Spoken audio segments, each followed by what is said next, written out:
ai, talvez quebrar e desdobrar um pouco o que é a raiva, especialmente para mulheres, né? Porque acho que dentro do espectro das emoções, a raiva é um dos mais proibidos para mulheres. Sim. E para mim, eu lembro assim, eu sempre fui uma menina raivosa, uma criança raivosa, desde sempre. Eu acho que eu tinha raiva muito Uhum. para frente, né? Consciente ou inconscientemente, ela era uma das emoções mais vivas para mim. Então eu lembro de ouvir muito, assim, desde pequena, como era inadequado, Uhum. como não era uma coisa de menina. A gente não tem a raiva. Nós temos raiva, só que ela está se expressando de uma forma inconsciente. Então, pode ser que ela esteja contendo suas outras emoções, pode ser que ela esteja te fazendo autocrítica, se auto-julgando ou ficar julgando o outro. Então, a gente desliga ela da nossa percepção de perceber e sentir essa energia, mas ela está lá. Então, sou a Camille, eu sou terapeuta de Harmony e terapeuta corporal também, e estou explorando muitas coisas sobre. Acho que eu tenho uma pesquisa sobre estar com outras mulheres, sobre a maternidade, sobre amparar espaço para crianças. Então, eu tenho muitas coisas vivas e que eu tenho interesse.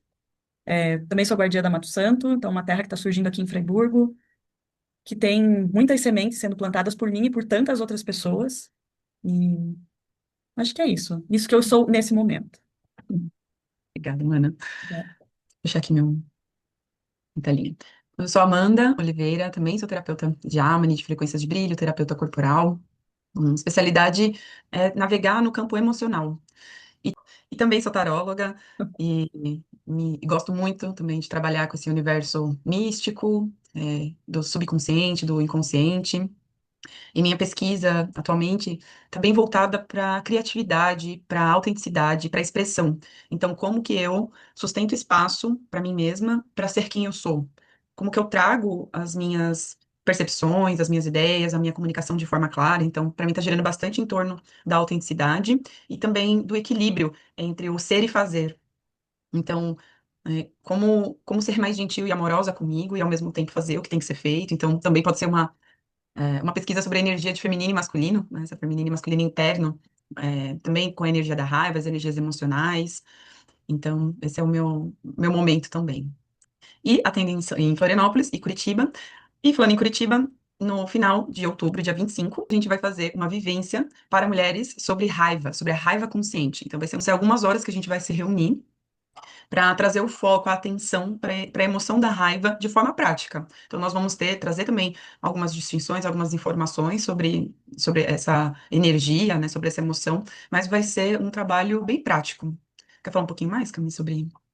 Tô sentindo o impulso de falar que acho que foi quando a gente abriu esse evento, um dos motivos da gente querer fazer gravação e falar sobre o que tivesse vivo é isso, para falar mais sobre a raiva, sobre a importância desse trabalho com a raiva, sobre, ai, talvez quebrar e desdobrar um pouco o que é a raiva, especialmente para mulheres, né? Porque acho que dentro do espectro das emoções, a raiva é um dos mais proibidos para mulheres. Sim. E para mim, eu lembro assim, eu sempre fui uma menina raivosa, uma criança raivosa, desde sempre. Eu acho que eu tinha raiva muito Uhum. para frente, né? Consciente ou inconscientemente, ela era uma das emoções mais vivas para mim. Então eu lembro de ouvir muito assim, desde pequena, como era inadequado, Uhum. como não era uma coisa de menina, como era perigoso, sabe? Ah, você pode machucar alguém, né? Tipo, menos raiva, seja mais doce, seja mais gentil. E depois, na minha adolescência também, como era algo tipo, não, isso é uma coisa de homem. Você é muito masculina. Você precisa ser mais feminina, mais doce, mais gentil, mais agradável. E até agora, assim, como adulta, eu escuto, né? Então, quando eu uso a minha raiva, eu escutei, vou usar esse exemplo específico, eu escutei de um homem específico, eu estava cobrando algo dele, dentro do meu contexto, eu estava numa obra e eu cobrei algo dele. E ele veio para mim e falou: Nossa, você está precisando tomar um chazinho de camomila, né? Então, é tipo, não, mulher não pode sentir raiva. Tipo, você tá estressada, tá na TPM, tá histérica ou tá louca. Então, acho que por causa dessa minha dor e dessa minha história da vida de ser uma mulher raivosa, eu tenho desejo de falar sobre a raiva para as outras mulheres também, né? Então, acho que esse é um impulso meu de estar fazendo essa gravação também hoje. Legal.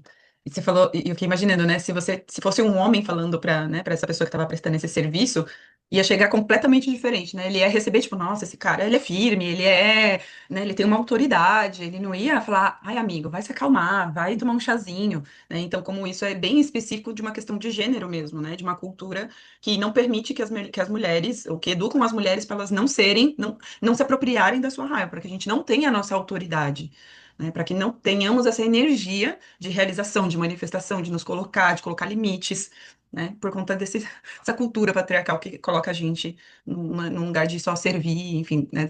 Essa imagem que você trouxe dessa boa menina, né? Que tem só que obedecer, e que pode chorar, né? Pode ficar com medo, pode chorar, mas você não pode ter raiva. Eu me identifico bastante também, tanto que minha mãe falava, ela falou, nossa, ela é muito rebelde. Ela usava essa palavra, assim, você era muito rebelde, mas eu entendia isso de uma forma negativa também, tipo, ah, eu sou rebelde, isso é ruim. Mas hoje eu vejo que era também uma forma de expressão da minha raiva, de não aceitar, de não querer algumas coisas, e só que sem ferramentas de como fazer aquilo, né, de como eu me expressar, parecia uma rebeldia, mas também era uma expressão de raiva na minha vida, assim. Uhum, E por um tempo depois, assim, no começo de adulto, trabalhando no corporativo, aí depois comecei a entrar no campo do autoconhecimento e fui indo para essa questão ah, de, de, de meditação, de yoga, e fui trazendo para né, fui abrindo para o autoconhecimento, mas ainda achando que a energia da raiva era algo ruim. uhum, Então, acho que até entrar na escola de Amani, que é esse trabalho que a gente vai fazer lá no dia 25, eu não sabia que eu tinha raiva dentro de mim. Não sei se isso aconteceu assim com você, mas para mim, assim, eu desliguei a raiva em algum momento acho que provavelmente na minha adolescência, eu desliguei a raiva, fiquei com ela inconsciente, porque não é que a gente não tenha raiva, nós temos raiva, só que ela está se expressando de uma forma inconsciente. Então, pode ser que ela esteja contendo suas outras emoções, pode ser que ela esteja te fazendo autocrítica, se auto-julgando, ou ficar julgando o outro. Então, a gente desliga ela da nossa percepção de perceber e sentir essa energia, mas ela tá lá. E, na verdade, quando ela tá nesse lugar, que seria mais na nossa sombra, no nosso inconsciente, é um lugar bem perigoso, porque começa a afetar, inclusive, o corpo físico, né? sim. Então, quando as pessoas chegam na sessão com bruxismo, com dor de estômago, com questões de tensão no corpo, porque a raiva tá nesse outro lugar, né, tá escondida no corpo. Hum, Então, cheguei lá na escola de Amani, voltando assim, né? Cheguei na escola de Amani e pela primeira vez eu reconheci de forma consciente que eu tinha raiva. Isso pra mim virou uma chave, assim, porque eu falei, cara, eu não sabia realmente que eu tinha essa raiva dentro de mim, assim. E foi dali em diante eu entrei mais profundo nessa pesquisa e continuei os trabalhos de cura, processo, né, de autoconhecimento, para ir me apropriando dessa energia. E pra mim, assim, uma dor que eu tenho também até atendendo e vendo muitas mulheres, eu recebo muitas mulheres, a maioria minhas pacientes são mulheres, e às vezes vem umas mulheres tão maravilhosas, tão lindas, mulheres grandes, assim, que dá pra ver no corpo delas que tem essa vontade de ocupar o espaço, de ocupar o seu espaço. E que também estão nesse lugar de ter que ficar pequena, de não poder falar, de não poder se expressar. E eu fico, assim, com eu fico com muita vontade de ver esse potencial dessas mulheres, assim, de ver esse corpo livre, de ver esse corpo expressivo. Então, isso é uma das minhas motivações, assim, de fazer esse trabalho para as mulheres, é de ver a grandeza, e acho que até a grandeza que as pessoas viram em mim também, e de vamos, sabe, vamos ocupar os nossos espaços, porque eu quero ter a sua energia aqui, eu quero que você realize o que você veio realizar aqui, que você seja quem você veio ser aqui na Terra. E eu acho que quando você falou, você pontuou algumas estratégias do que as pessoas fazem com a raiva e que você descobriu algumas na escola de Amani, né? E eu vejo que uma também que eu faço e que homens e mulheres fazem, né? Eu acho que a gente tá falando muito mais numa perspectiva da mulher, porque nós somos mulheres, então a gente conhece o nosso próprio mecanismo interno. Mas uma das coisas que eu percebo que eu faço também é misturar a raiva com outras emoções. E quando eu sinto raiva, eu demonstro outra coisa. Então eu tô Uhum, sentindo muita raiva, mas na verdade, e é diferente nas relações, mas eu tô sentindo muita raiva, mas eu não posso. E aí eu começo a chorar. Tipo, uhum, ai, tô cansada, isso tá acontecendo de novo. Então eu tenho raiva, eu sinto raiva, mas o que eu manifesto e eu expresso é a tristeza. E fica uma coisa, é uma bagunça e a mensagem não chega para a pessoa que tá ouvindo. Às vezes a pessoa que tá ouvindo, ai, que história é essa? Que vítima que tá aparecendo aqui? Então, uma das coisas que eu percebo é que quando eu misturo a minha raiva e eu uso a tristeza, a mensagem não chega. A uhum. tristeza tem o lugar da tristeza. Quando eu sinto tristeza e eu comunico, eu faço um match, né, da minha emoção com a forma que eu expresso com a tristeza, aterriza.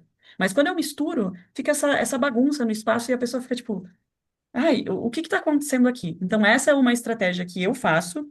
E outra estratégia que eu faço de misturar raiva é com alegria. Então, tipo, eu tô sentindo muita raiva, mas eu começo a, tipo, a ser irônica, sabe? Ou boto um sorriso no rosto para tentar ser agradável, para não fazer o outro ficar desconfortável com a minha raiva. Então, eu tô, assim, tipo, tô vendo uma coisa que não é ok pra mim, ou que não era o acordado, ou que tá ultrapassando um limite meu, e eu uso um sorriso pra deixar aquilo mais agradável, e eu posso usar da ironia. E o que acontece é a mesma coisa, a minha mensagem não aterriza. Porque aí o que gera muitas vezes na outra pessoa, na minha experiência, é a outra pessoa usa ironia comigo também. E aí fica aquela conversa do tipo, quem vai ser mais irônico, quem vai ganhar essa conversa? E ninguém ganha, porque a informação que tinha na minha raiva não chega para o outro, né? E eu acho que por isso que a minha sensação é que a raiva é um das primeiras emoções para a gente trabalhar. Parece que ela, tipo, ela dá essa clareza, ela abre caminho, ela faz chão para que a gente possa trabalhar com as outras emoções. Então eu sinto Uhum. que é por isso que a gente faz tanto dia da raiva, trabalho com raiva, raiva de pé, raiva no chão, é tipo, é a raiva. A raiva faz o chão para a gente poder estabelecer o caminho para as outras emoções. E haja raiva, né? Porque acho que a gente, eu falo a gente num coletivo mesmo, porque é nós fazendo esse trabalho, ele é um trabalho coletivo. Então, as raivas que a gente sente sobre a repressão, sobre a violência, é uma dor coletiva. E tem muita coisa guardada no nosso corpo, porque pensa, né, mãe, vó, todas as mulheres que não puderam se expressar, todas as mulheres que sofreram violência, que não têm direito sobre o seu próprio corpo, que foram tratadas como lixo. Então, tem muita dor para ser trabalhada. Então, né, também saibam que esse é um processo que ele continua. A gente tem experiências, tem sessão, tem acompanhamento terapêutico, porque é um trabalho muito profundo mesmo, de padrões, né, de ancestralidade, de cultura, de mudar a sua cultura desde dentro de você, né, de como que você se coloca num outro lugar. E estava falando das estratégias, acho que até algumas pessoas também podem se identificar, né, com uma outra coisa que eu uso muito o medo. Então, eu colei, nas minhas estratégias quando criança, tudo, eu colei a raiva com medo. Então, quando eu sinto raiva, eu sinto medo, aí eu paro. Hum. Então, eu congelo, geralmente. Eu fico, pã, aí eu não consigo falar, eu não, e aí, muitas vezes, meus limites são ultrapassados, eu não falo o que eu tenho que falar pra pessoa, aí eu fico chateada comigo, porque como que eu não falei aquilo que, cara, eu vi que não tava legal, mas eu não consegui falar. É como a energia parece que chega aqui e fica, e aí, então, o meu padrão é muito de misturar com o medo, assim. E aí é um processo de aprendizado de ir quebrando isso aos poucos, né? De como que a gente vai aprendendo a comunicar, a colocar limites, e isso é uma coisa gradual também. Então, né, eu tô nesse caminho já faz uns 4 ou 5 anos, e e continua. Então, colocar um limite ali, às vezes vai ter limite que vai passar, e você coloca um outro limite. Então, é uma nova consciência interna que a gente desperta. Então, imagina que você tem 30, 40, 50 anos, você operou de um jeito. Uhum. E aí agora você tá, poxa, mas isso não tá funcionando mais, porque eu tô, sabe, querendo salvar a vida de todo mundo, eu tô aqui, me machucando, né, deixando passar os meus limites, não tô conseguindo me expressar, tô com dor no corpo, tô com dor na garganta, tô com coisa de tireoide, então isso não tá mais funcionando, eu quero me expressar. Então, tenha também paciência, porque isso é um processo de reaprendizagem de como que você sente e expressa. É um novo aprendizado, é uma nova aprendizagem mesmo. É como se você voltasse para a primeira série e você vai aprender tudo de novo, o abecedário, as continhas, as fórmulas, né? A gente vai aprendendo isso, porque não é uma teoria, né? E tem, né, estratégias e formas e aprendizado, você pode ver as pessoas fazendo, mas é muito da sua experiência de como você vai implementar isso na sua vida. E às vezes você vai conseguir, às vezes você não vai conseguir, então isso é um processo. Uhum. E E você falou uma coisa, né, também da raiva sendo a primeira, e aí, né, eu queria trazer esse ponto, assim, da raiva como esse lugar que sustenta o espaço. Eu gosto muito da imagem da raiva como um pilar central. Para mim, ela é isso mesmo. uhum. Porque a partir da raiva que eu tenho mais consciente, eu vou na tristeza, eu vou no medo, eu vou na alegria, e eu não me perco de mim, porque eu tenho uma força e uma energia que está no meu centro. E eu queria que você falasse um pouquinho mais disso também, Camille, de como que essa raiva é esse pilar, é essa iniciação do seu espaço. queria falar uma coisa que tem a ver com isso, mas que eu percebo que a raiva, ela é tão necessária, tipo, ser o primeiro, porque ela vai sustentar até a clareza da relação com o outro. Então você falou, é um trabalho constante, né? Então você aprende, então eu posso sentir raiva e expressar minha raiva. E aí você vai para o mundo, e aí você vai com, sei lá, com um chefe, um marido, um colega, qualquer pessoa, e aí você, eu tenho esse limite e eu quero te dizer um não. E aí outra pessoa fica, ai, nossa, mas o que que tá, sei lá, a pessoa vai ter alguma reação. E a raiva é necessária até aí, tipo, não é só na comunicação do limite, mas é como sustentar aquela conversa para você não se enganchar e tipo, ai, tô sendo demais mesmo. Então a raiva ela é necessária para então, nesse exemplo, né, você estabelece o limite ou você faz uma comunicação e você sustenta aquilo. Você não suaviza, você não faz piada depois disso, você mantém a integridade. Essa é a sensação. Até quando eu tô falando assim, tem quase uma integridade, uma postura nova para o meu corpo que eu vou manter aquilo que eu falei. E não é sobre fazer guerra, e nem sobre eu estou certo e você está errado. É tipo, é uma clareza e uma integridade. É isso que eu quero, ou não é isso que eu quero, ou isso não é ok para mim. E sustentar aquilo na relação com a outra pessoa. Porque a outra pessoa pode sentir muitas coisas, né? Pode sentir tristeza, pode também sentir raiva, pode sentir medo, pode sentir alegria. E aí, como você sustenta esse espaço com a outra pessoa? Então, eu sinto que a raiva, ela dá chão até para isso. Nesse momento de aí a outra pessoa tá sentindo coisas. É através da raiva que você fica centrado e se estabiliza, tipo, ok, o outro vai estar sentindo coisas. E aí, como é para mim sustentar esse espaço para o outro? Nessa integridade, sem eu perder do que é importante para mim, do que é relevante para mim. Então, essa é a minha sensação, assim, que a raiva, ela dá esse pilar assim no corpo, sabe? Essa estruturação, e para você pisar, e não é. Muitas vezes a raiva tem essa energia de ação, de mover para frente, de dar passos, mas eu vejo que também é muito uma energia da estabilidade, do ficar exatamente onde você está, sabe? É, com essa integridade no corpo. Como que é para você, Amanda? Eu assunto que você está falando de, tipo, é um centramento, né? Ela também traz essa possibilidade da gente estar centrado, de você estar presente, eu tô aqui, né? Eu tô aqui, eu não tô em vários lugares ao mesmo tempo, eu não tô falando com você pensando no que eu vou no mercado, eu tô aqui. E isso é uma energia de raiva, presença, né? E presença pode ser dentro de uma ação, quanto pode ser nessa sustentação. E é muito legal isso que você trouxe, Camille, porque justamente as pessoas pensam que, muitas pessoas, né, na verdade, pensam que, eu coloco um limite e pronto. Mas na, na real, uma das coisas mais fundamentais é você sustentar o limite. Porque você é responsável pelo seu limite. As pessoas não, elas vão esquecer. Ou elas vão tentar passar de novo, porque tem aquele costume, pô, você sempre me mandou o relatório em cima da hora. Como que agora você não quer mandar? Amanhã você vai tentar de novo. Não é nem por maldade, é por hábito, muitas vezes. Então, é sua responsabilidade sustentar o limite. E para isso é muito necessário ter essa energia de raiva para você ficar atenta e continuar. E é isso que você falou. E pode ser que eu sinta coisas também, né, nesse momento de, cara, eu falei para Camille que eu não gostei do que ela fez, e ela ficou triste e falou que não, cara, né, que não esperava isso de mim e que, né, poxa, a gente é amiga há 10 anos e como que eu tô falando isso para ela e ficou chateada e não quis mais me atender. Eu vou sentir coisas com isso. Então tem a minha parte que tá sustentando isso que aconteceu, e tem, provavelmente eu vou precisar processar também isso que eu tô sentindo. Então, a tristeza que eu tô sentindo, o medo de perder sua amizade, né? Só que essas questões do que eu tô sentindo enquanto eu tô sustentando a minha raiva, a gente pode trazer para um lugar terapêutico. Eu não preciso desfazer a minha postura porque eu tô sentindo medo da Camille não falar mais comigo. Porque se a Camille não falar mais comigo, porque eu trouxe para ela uma coisa que é muito importante para mim, por que que eu vou querer ficar perto dela? Hum. Por que que eu preciso dessa amizade que não respeita o meu limite? Por que que eu preciso dessa relação que eu não posso conversar? Que eu não posso trazer um desconforto, um ponto, para a gente fazer um combinado, para a gente negociar? Eu quero essa amizade para mim? Então, vamos sentir coisas. E essas coisas você pode trabalhar em outros espaços, preferencialmente na sua terapia, e para você processar isso, né? De como que é alguém ficar chateado com você, né? E muitas vezes isso vai vir da sua criança interior, né? Do medo de ficar sozinha, da necessidade que você tem de agradar. Então, isso para as mulheres é muito forte também. Tem uma caixa que a gente chama, que é um padrão de comportamento, uma forma, né? Hábitos, que a gente chama de caixa da boa menina. Então, muitas de nós temos esse padrão, né, de fazer as coisas só para agradar, de não poder dizer não, por exemplo, né, de não se colocar, de ter que se fazer pequena, que mais que tem na caixa? Doce, De ser, meiga. só sorrir, eu só posso sorrir, aí eu tenho que ser fofa. E aí também tem outras caixas, né? Tem a caixa já mais também da bad girl, né? Ou da caixa da menina má, que assim seria, que são pessoas ou mulheres que foram criadas assim com a raiva muito na frente, né? Por pessoas às vezes muito reativas, e você teve que colocar sua raiva sempre na frente. Então aquela pessoa que ela já explode, ela já fala, e eu falo mesmo, e eu brigo mesmo, e aí ela tem uma estratégia de causar medo nas outras pessoas por uma questão de sobrevivência, né? Para sobreviver ali quando criança, na escola, eu precisei colocar essa armadura de mulher brava, de criança brava, para ninguém mexer comigo, para os meus irmãos não me baterem, né? Então, são possibilidades. Então, é muito comum essa caixa de boa menina, essa caixa de má menina, E a raiva é nesses lugares escondidos dentro da gente.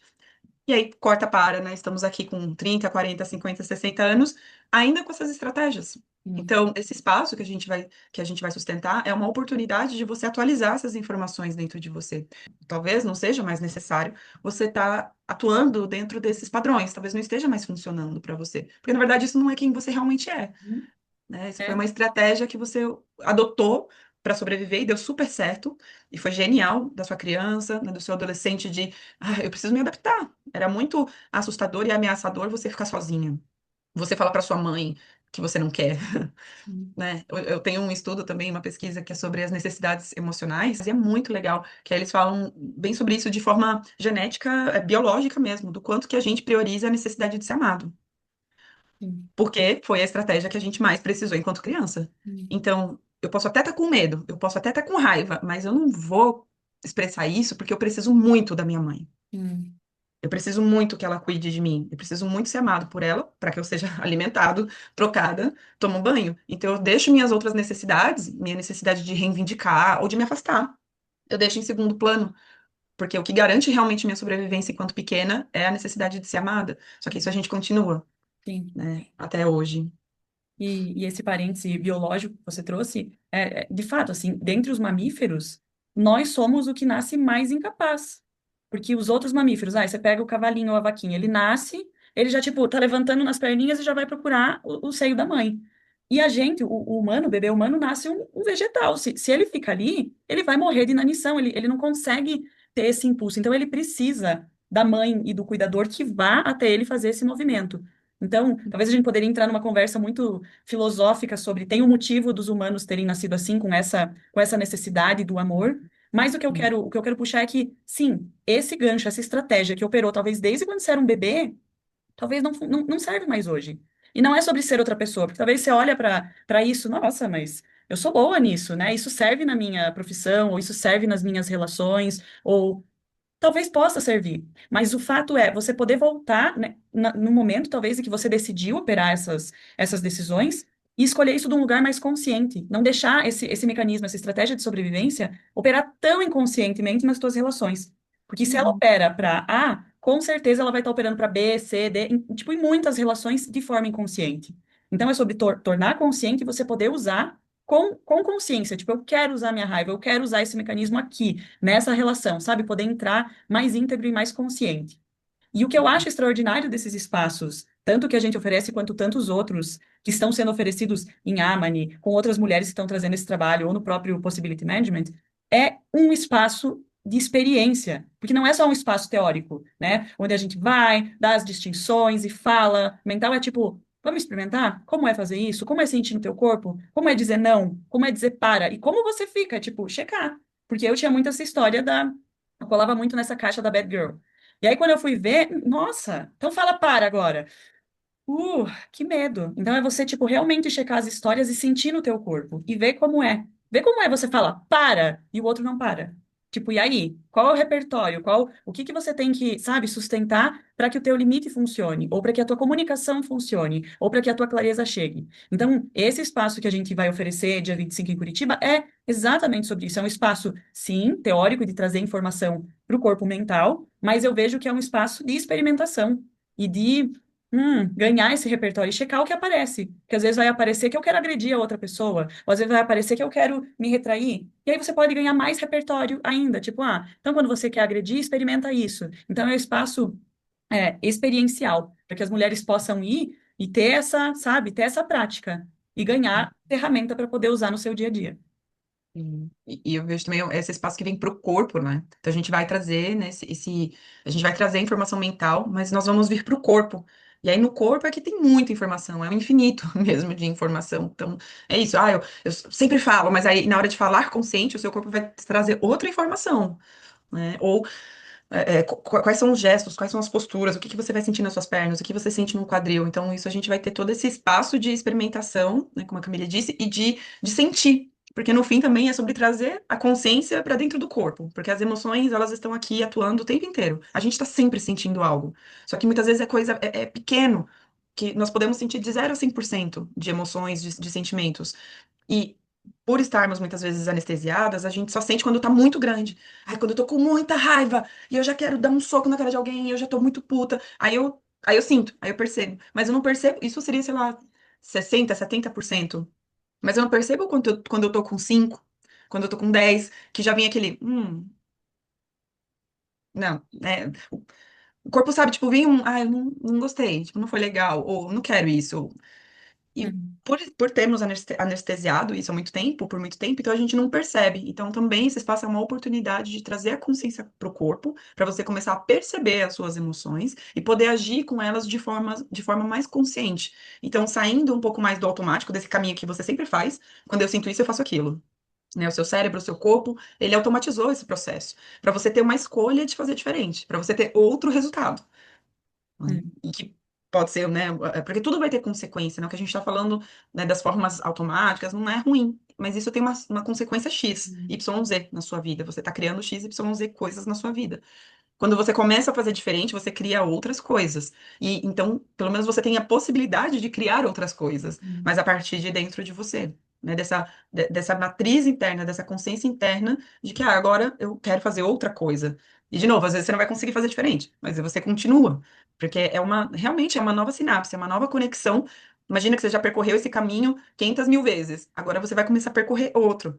E até esse caminho ficar um pouco mais automático, um pouco mais familiar para você, no começo vai ficar estranho, né? Vai ter um esforcinho extra de presença de consciência de, deixa eu fazer diferente, assim, né? Eu quero fazer diferente, para você começar a ativar essa nova conexão. Então, vai ser um círculo de mulheres que a gente vai estar em Curitiba, no Espaço Pulsão. Nós vamos ter 3 horas de trabalho de consciência emocional, de trabalho corporal. A gente vai focar muito nessa parte mais experiencial do trabalho. E nós vamos ter algumas práticas onde vocês vão experimentar a raiva de forma consciente. A gente vai também trazer exemplos de como que é perceber também a raiva inconsciente no corpo, novas informações para o seu campo mental também, para você conhecer esse universo das emoções. E depois a gente vai ter um trabalho de maca. A gente vai ter uma experiência com o Amani, onde a gente vai fazer um sorteio de uma pessoa para ir para a maca, e aí a gente vai fazer um outro nível de liberação ali com vocês. Então, vai ter essas pessoas que vão estar sentadas junto com a gente, né, num círculo, uma pessoa depois numa parte do meio para o final, uma pessoa vai para a maca e a gente vai continuar um trabalho individual com essa pessoa na maca, mas que também a gente vai estar num trabalho em grupo coletivo. E, Cami, se você puder falar um pouco também sobre o trabalho coletivo, né, Uhum. essa importância da gente estar no coletivo. Sim. Que o que a gente costuma dizer é que nunca é por acaso a pessoa que é escolhida ou sorteada para ir para a maca, né? Geralmente ela tem alguma questão que vai ressoar com todo o círculo que está ali, inclusive para nós como sustentadoras do espaço. Então, quando essa pessoa vai para a maca e expressa e entra no corpo e sente, é uma oportunidade para os outros não assistir, né? Não é sobre estar lá e tipo, ai, agora eu tô vendo o que ela tá passando, eu vou sentir coisas. Mas é aquilo, fazer um fio para o seu próprio coração e tipo, ai, isso aqui faz sentido para mim, ou isso aqui me faz sentir alguma coisa. E entrar, aproveitar essa economia divina que o círculo traz e poder sentir junto. Então, é um trabalho, não é de espectador. É um trabalho de tecer o círculo, onde todo mundo vai estar, cada um no seu processo, cada um no seu corpo, mas num coletivo tecendo espaço. E aí a gente vê a riqueza de espaços como esse e a descoberta, como flui, né? Quando a gente está nesse espaço coletivo, como surge muita coisa. E eu percebo que a oportunidade disso também de descobrir o que importa para as pessoas e para as mulheres. Porque no fundo de todos as emoções e sentimentos tem algo muito importante, né, para si. E a raiva tem isso. Então, quando eu tenho muita raiva de alguma coisa, é tipo, uau, eu me importo com isso. Então, às vezes, ver o processo no círculo é a pessoa poder limpar esse tubo da raiva, né? E de repente a pessoa colocar no espaço, eu quero isso. E a pessoa sai com tipo, uau, esse é meu projeto de vida, ou esse é meu propósito, ou eu quero esse trabalho, ou eu quero trazer isso para o mundo, ou eu quero proteger isso, eu quero cuidar disso. Então, esse trabalho no coletivo é tão potente, é tão bonito, e é poder se inspirar e estar junto com outras mulheres, porque eu acho que também tem essa criação de matriz interna nossa, né? Que lá na infância a gente aprendeu a ficar sozinho quando está sentindo coisas. Então, tá num círculo que está sendo sustentado, onde ninguém vai embora, onde ninguém vai te atacar, onde ninguém vai te destruir, e as pessoas estão ali, continuam sentindo juntas, cria uma matriz também de, uau, eu não estou sozinho, as pessoas não vão embora quando eu estou sentindo. Então, tem tantos níveis não é cura também, né? Mas, tipo, dessa matriz de descobrir outras coisas, que é um trabalho, ai, revolucionário. Uhum. Uma atualização, né? Eu vejo muito É, como uma atualização do sistema, né? De, ai, nossa, eu tinha aquela impressão, né? Eu tenho aquela história, aquela impressão, porque foi aquela minha experiência, mas isso foi lá quando eu tinha 4 anos, 5 anos, né? Hoje, você traz uma outra informação para o seu sistema, né? De que você vai estar amparada, de que você pode se expressar, de que você não vai estar sozinha, de que você está sendo ouvida. Então, traz muita informação mesmo. a minha raiva também está me trazendo essa informação de que tem um fim, né? Eu tô sentindo muita alegria, assim, meu corpo inteiro tá vibrando de alegria da gente ter falado disso. E eu tenho a sensação de que se a gente quisesse, a gente podia falar, tipo, 5 horas aqui sobre isso, e falando muito a partir do para mim, né, do meu corpo, da minha experiência e do que eu vejo em outras mulheres. Mas eu acho que o que eu quero trazer é, então, fechar esse espaço e deixar, assim, se isso ressoou com alguém que está assistindo, pode até chamar a gente, né? Não é nem só sobre, ai, oferecer esse espaço. Sim, a gente quer oferecer esse espaço porque a gente sabe quão revolucionário e potente ele pode ser. Mas para mim tem um quê de tipo, eu quero ter mais conversas como essa, sabe? Por nada, assim. Alguém sentiu que ressoou, Camila, eu quero tomar um café com você para a gente falar mais disso. Eu quero tomar um chimarrão, eu quero, sabe? Preciso de um espaço para gritar, sei lá. Eu estou muito disponível para ter esse tipo de conversas, de forma terapêutica ou não, de forma casual. Então, eu quero dizer esse sim para abrir espaço para esse tipo de conversa.